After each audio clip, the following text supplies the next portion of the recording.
तो आज मैं आपको एक अनोखी रहस्यमय कहानी सुनाऊंगा। अगर आप चैनल पर नए हैं तो अभी सब्सक्राइब कर ले तथा कहानी पूरा देखे। अंत में एक अनोखा रहस्य छुपा है। धन्यवाद। तो सुनिए।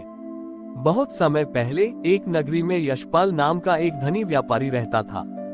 यशपाल अपने आप को भगवान विष्णु का परम भक्त मानता था। उसकी भक्ति में कोई कमी नहीं थी। वह रोज पूजा करता, दान देता और माथे पर तिलक लगाता था। परंतु यशपाल के भीतर एक गंभीर दोष था। वह हर चीज पर संदेह करता था। उसे हमेशा लगता था कि दूसरे लोग उसे धोखा दे रहे हैं या उसके विरुद्ध षड्यंत्र रच रहे हैं। यहाँ तक कि अपनी भक्ति पर भी उसे संदेह रहता था। वह हर पूजा के बाद सोचता, क्या भगवान ने मेरी पूजा स्वीकार की होगी या ये सब केवल दिखावा है। एक बार भगवान विष्णु ने अपने वैकुंठ धाम में यशपाल की भक्ति और संदेह का यह विचित्र मिश्रण देखा। भगवान ने नारद मुनि से कहा, नारद, यशपाल मेरा भक्त है, पर उसने विश्वास का मुखौटा पहन रखा है जिसके पीछे केवल संदेह की छाया है। मैं उसकी परीक्षा लूंगा। भगवान विष्णु ने एक बुजुर्ग साधु का रूप धारण किया और यशपाल की नगरी में पहुंचे। उन्होंने वहां घोषणा की कि वे एक ऐसे संत हैं जो किसी भी व्यक्ति के भविष्य का विश्वास अंक बता सकते हैं।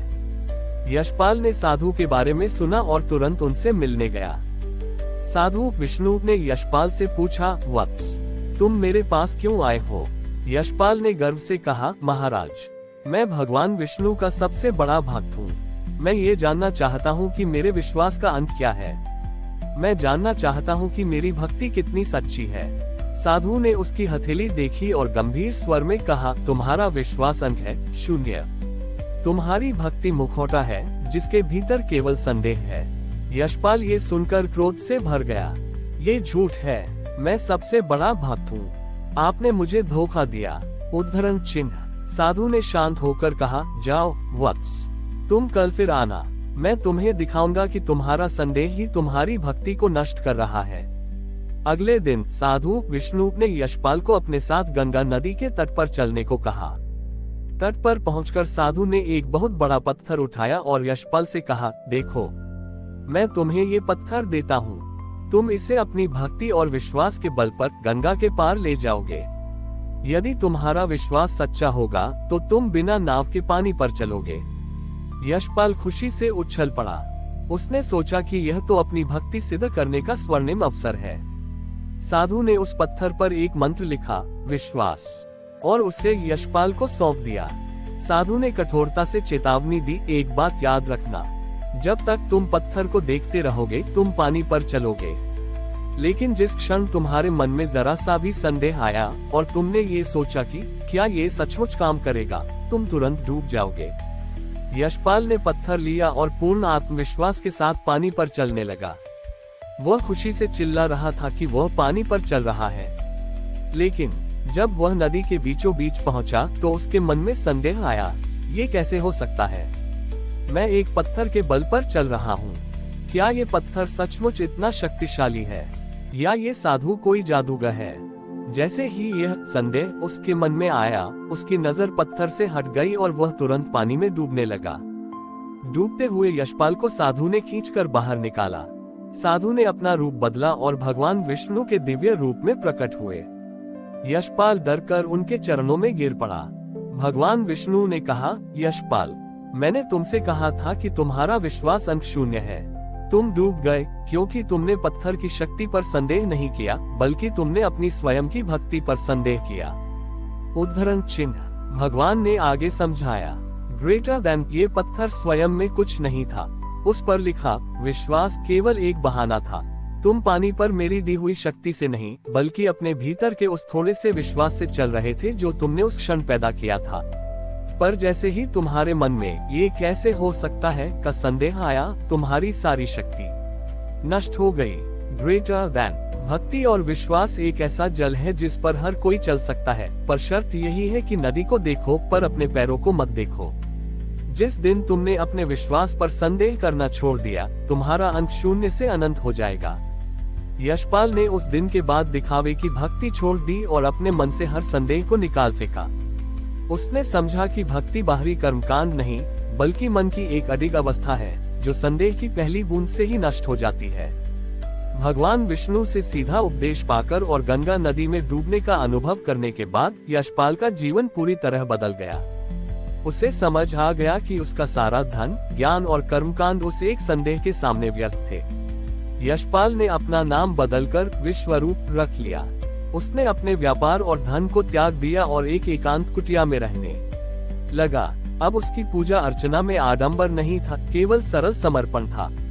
उसने अपने मन से हर प्रकार के संदेह को निकालने का अभ्यास शुरू किया। जब भी मन में कोई नकारात्मक विचार या संदेह आता तो वह तुरंत स्वयं से कहता, ईश्वर सत्य है और मैं उनका हूँ। इसके अलावा कोई प्रश्न नहीं।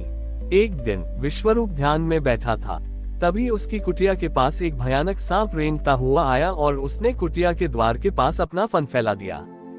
विश्वरूप को क्षण भर के लिए भय हुआ, क्या यह मेरी परीक्षा है? क्या ये सांप मुझे काट लेगा?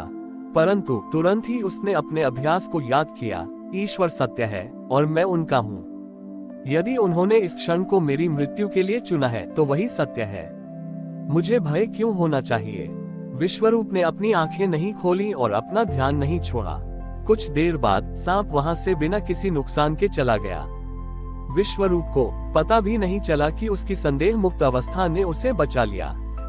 इस घटना के बाद विश्वरूप का विश्वास चट्टान की तरह दृढ़ हो गया। वह अब बिना किसी प्रश्न या संदेह के हर कार्य को ईश्वर की इच्छा मानकर स्वीकार करता था। कई वर्ष बीत गए और विश्वरूप का शरीर जर्जर हो गया। एक शाम वह अपनी कुटिया के बाहर बैठे थे और अंतिम बार अपने प्रभु का नाम जप रहे थे। तभी भगवान विष्णु के पार्षद सेवक उन्हें लेने आए। पार्षदों ने विश्वरूप से कहा, हे विश्वरूप, प्रभु ने आपको बैकुंठ बुलाया है। आपके अडिग विश्वास ने आपको सर्वोच्च गति दी है। विश्वरूप ने मुस्कुराते हुए कहा, मैं तैयार हूँ, पर मेरी ओर से प्रभु को एक संदेश दीजिएगा। पार्षदों ने पूछा, क्या संदेश? विश्वरूप ने कहा, प्रभु से कहिएगा, इस बार मैं यह नहीं पूछ रहा कि क्या आपने मुझे स्वीकारा है या क्या। मैं मोक्ष के योग्य हूँ।